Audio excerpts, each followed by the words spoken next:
Pour prendre soin de ton corps pour autre chose que son apparence, joins-toi au mouvement Imparfait, libre et en santé.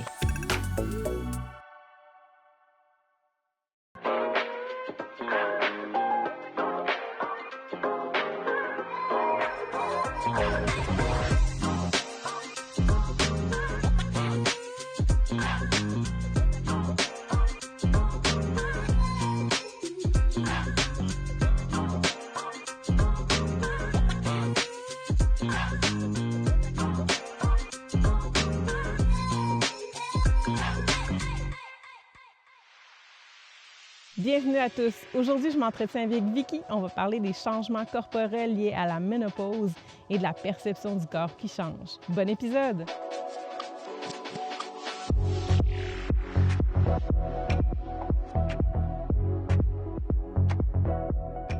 C'est avec sincérité que mon amie Vicky a accepté de se livrer sur les transformations inattendues de son corps et sur les défis émotionnels qui s'y rattachent.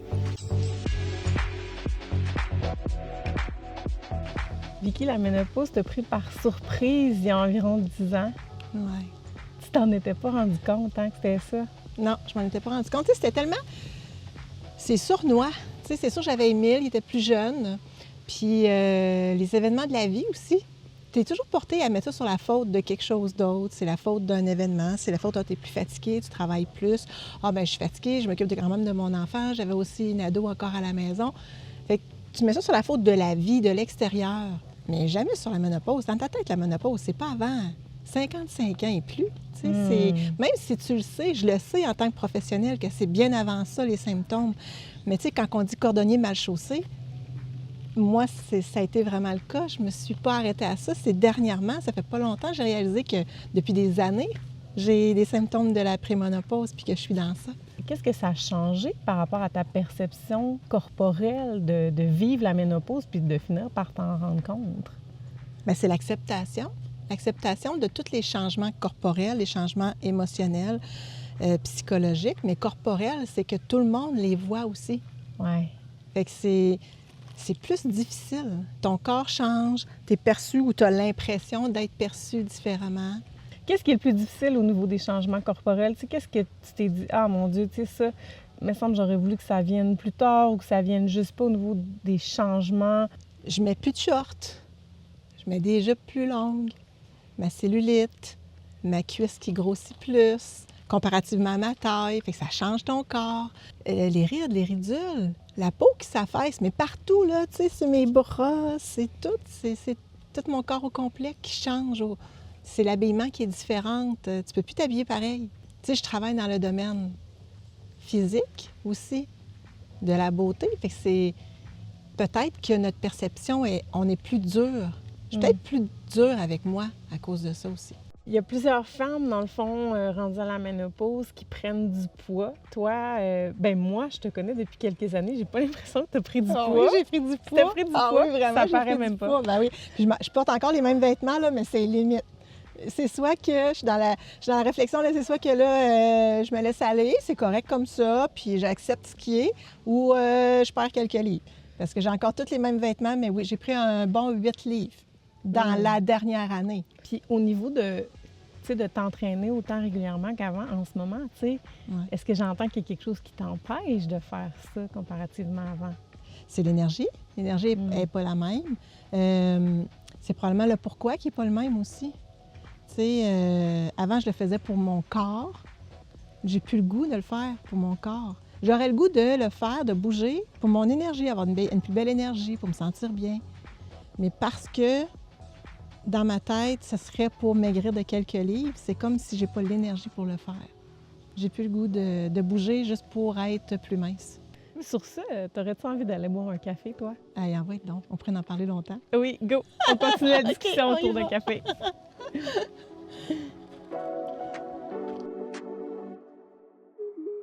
Chez la femme, le vieillissement, mais surtout la période de la ménopause, entraîne énormément de changements et à tous les niveaux. Au niveau physique, au niveau mental, au niveau social. Parlons ménopause. Qu'est-ce qui se passe au niveau du corps durant la ménopause? C'est qu'on a des récepteurs à l'estrogène à peu près partout dans le corps. Avec la baisse d'estrogène, ces récepteurs-là ne fonctionnent plus de la même façon.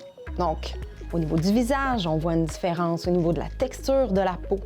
On voit une différence au niveau cardiaque, au niveau de la composition corporelle. Souvent, les femmes vont me dire « je comprends pas, j'épaissis ». En fait, ce qui se passe, c'est que les récepteurs au niveau du tissu gras, du tissu adipeux, va faire qu'il va y avoir une accumulation davantage au niveau du ventre intra-abdominal et moins au niveau sous-cutané, sous la peau. Ce sont des changements qui sont normaux. Ce qu'on me demande souvent, c'est « oui, mais qu'est-ce que je peux faire pour combattre ça? » Et c'est le mot « combattre » qui me dérange souvent, comme si on devait se battre constamment contre son corps.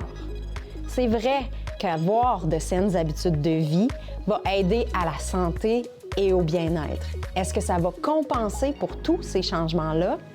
Il y a des chances que non, parce que ce sont des changements, je le répète, qui sont normaux.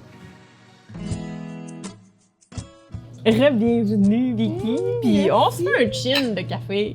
Oui, donc. La ménopause, elle t'a comme un petit peu pris par surprise, mais de façon sournoise, hein?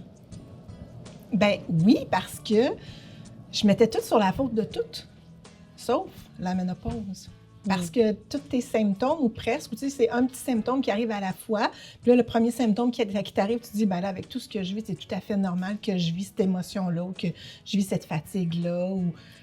Puis là, il arrive autre chose, ben là, c'est normal, j'ai travaillé fort la semaine passée. Il y a tout le temps quelque chose qui fait que c'est normal. Pour que le jour où tu réalises que, hey, mais non, mais tout ce que je vis depuis 2-3 ans, ben, c'est la préménopause, mais je ne l'ai pas vu clairement. Puis j'aurais peut-être pu avoir de l'aide avant, mais je le mettais sur la faute d'autres choses. Puis je sais que je ne suis pas la seule. On est plusieurs comme ça. Oui, physiquement, il y a eu beaucoup de choses, mais psychologique, on peut en parler longtemps, mais tu sais, la concentration, les pertes de mémoire, mais fréquentes. Tu sais, moi, je pouvais faire 10 choses à la fois, puis j'étais très efficace. Mais je suis plus comme ça. Fait que, tu sais, psychologiquement, c'est difficile aussi d'accepter que, là, 5 minutes, tu te rappelles pas qu'est-ce que tu avais fait ou qu'est-ce que tu voulais faire. Mais toujours, pas dans des moments de fatigue ou dans des moments de surmenage, c'est toujours comme ça. Puis il y a aussi le fait, tu le sais, on en a déjà parlé, j'ai un enfant qui a 13 ans à la maison. Oui. Psychologiquement, toutes les deux, on est en situation hormonale. Oui. Il faut que je sois très ouverte à ça aussi, pour avoir moins de pics, justement, quand je suis dedans puis que j'en suis consciente que c'est moi, c'est pas l'enfant. C'est comme un double défi, dans le fond, de combiner l'espèce d'aspect cognitif de « Ah, il me semble que j'ai plus autant de mordant qu'avant et de dire « Mais en plus, mon corps change. » Je commence à l'accepter. Ça fait plusieurs mois que je suis dans ça, là, mais tu sais, que j'engraisse, que j'ai plus le même corps, que j'ai plus la même énergie, que effectivement, tu sais, la cellulite est là, je mets plus des shorts courtes. C'est dans, tu sais, la cellulite est là, la cellulite est plus là, c'est dans tout. Tu sais, tu te regardes le corps, tu dis, hey, je suis plus comme j'étais, puis tu sais, des fois, je suis méchante avec moi-même, là, en me regardant. Peu importe la période de la vie, l'acceptation, c'est une étape essentielle pour être capable de prendre les meilleures décisions quant à sa santé. Quand on est rendu à la ménopause, c'est important de passer l'étape d'acceptation de tous ces changements-là, physiques, mentaux et les changements sociaux. Généralement, quand on est méchant envers soi, quand on a des pensées négatives envers soi, c'est qu'on a intégré l'idée qu'on est responsable de ces changements-là, qu'on est responsable des changements ou qu'on ne fait pas ce qu'il faut pour empêcher ces changements-là. Quand on passe par l'acceptation, que ces changements-là sont normaux, et on diminue ces pensées négatives envers soi et on peut avoir un espace mental pour prendre de meilleures décisions quant à notre santé, quant à notre bien-être. L'acceptation, c'est une étape qui est difficile à passer, surtout dans l'environnement d'aujourd'hui. Il y a énormément dans notre société de fameuses solutions pour combattre les changements. Donc, ce que ça nous dit, c'est qu'on devrait les combattre et si on ne le fait pas, c'est que c'est notre faute ou on fait quelque chose de pas correct. Alors, je le réitère, le vieillissement, la ménopause sont des étapes naturelles et on ne peut pas tout combattre.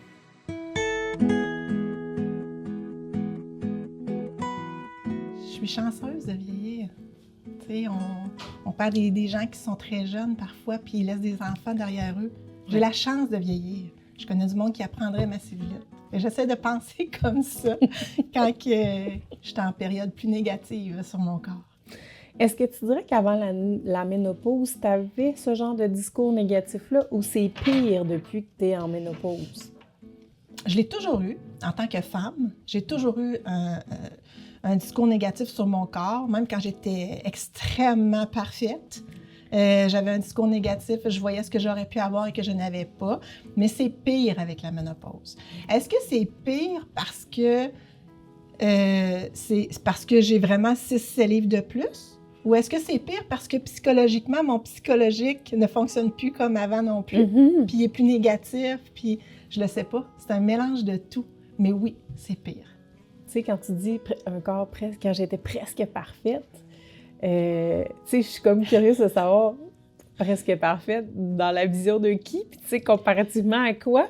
Parce que, tu sais, on le sait, hein, les standards de beauté, c'est ce qui fait, à un moment donné, qu'on a un discours négatif envers soi-même puis qu'on s'accepte pas parce qu'on ressemble pas nécessairement à l'idéal de beauté qui est prôné. Fait que pour toi, ça a-tu été ça? Tu sais, comme Ben oui. l'idéal de beauté. L'idéal de beauté, autant dans les revues, tu sais, moi, dans mon temps, c'était les revues. Oui. Autant dans les revues que de voir les garçons, quand j'étais plus jeune, regarder la fille qui avait quelque chose d'un petit peu plus que moi, un petit peu moins que moi, les comparaisons.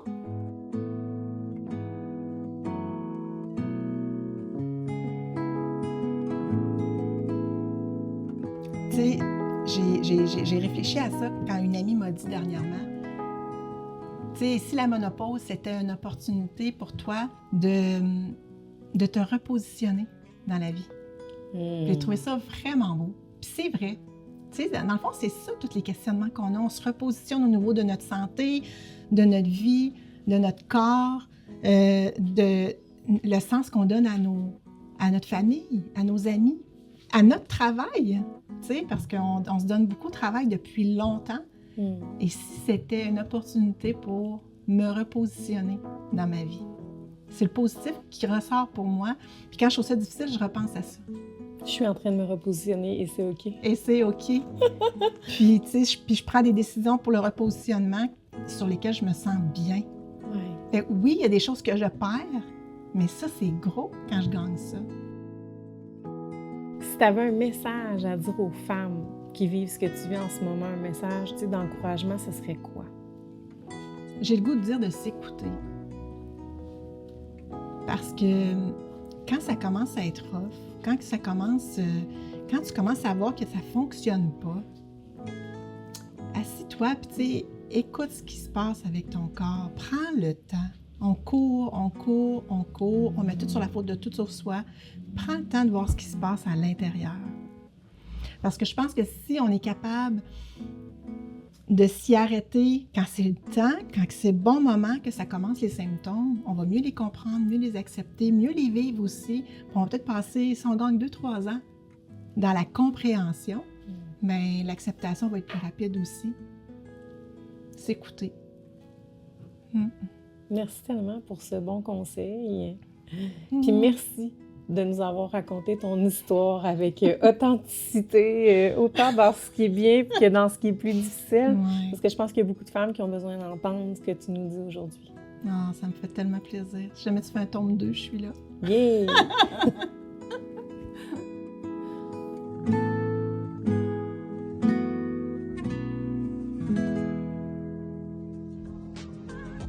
Encore une fois, je me rends compte de l'influence de la société sur l'image qu'on a de nous-mêmes. Si je me réfère à la discussion que je viens d'avoir avec Vicky, j'ai envie de vous dire une chose qu'elle a dit que j'ai trouvé vraiment cool, c'est « Et si la ménopause, c'était une opportunité de se repositionner dans la vie? » À bientôt!